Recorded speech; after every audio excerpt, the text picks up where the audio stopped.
Qui l'eût cru? Poésie et démocratie sur les mêmes bancs d'un spectacle qui suspend le temps.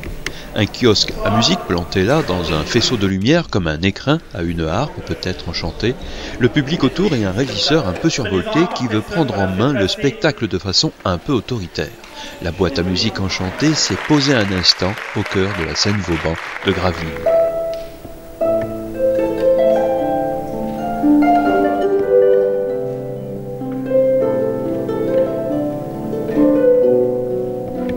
Théo, un régisseur auto-exalté, veut imposer son programme, mais Clotilde, la chanteuse harpiste, n'en a cure.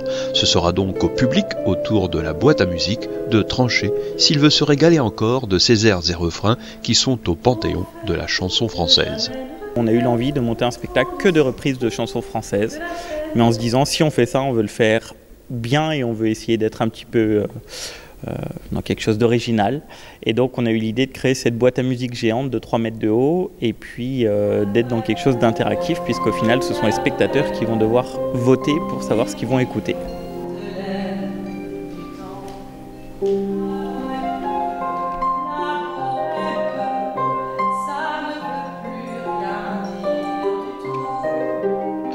Remonté à l'aide d'une grande clé, le kiosque tourne à nouveau à la manière de ces boîtes à musique d'antan au fort pouvoir d'émerveillement.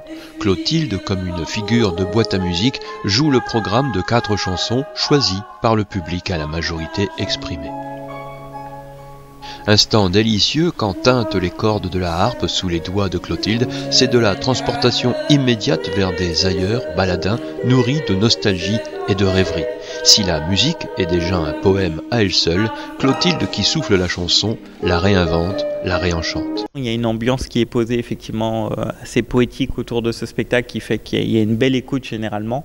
Et puis parfois on a des spectateurs qui lèvent les 2 programmes parce qu'on a essayé d'équilibrer les programmes et c'est pas évident de choisir. Donc même si ça vote pour l'autre côté, généralement il y a au moins une chanson qu'on a envie d'entendre dans l'autre programme. Seulement voilà, Théo a bien du mal à faire exister son programme, il ne peut donc compter que sur le choix du public. Un peu d'enfer, le Connemara. Tout ça n'empêche pas le kiosque de tourner, comme les chansons que chacun pourrait reprendre tant elles font partie de la bande-son de nos vies. Et comme tout finit bien, la chanteuse et le régisseur chantent le temps qui passe avec les mots de Renaud, puis tournent ensemble et finalement s'en vont d'un pas de valse, disparaissant dans l'ombre quand le kiosque, lui, est rendu immobile.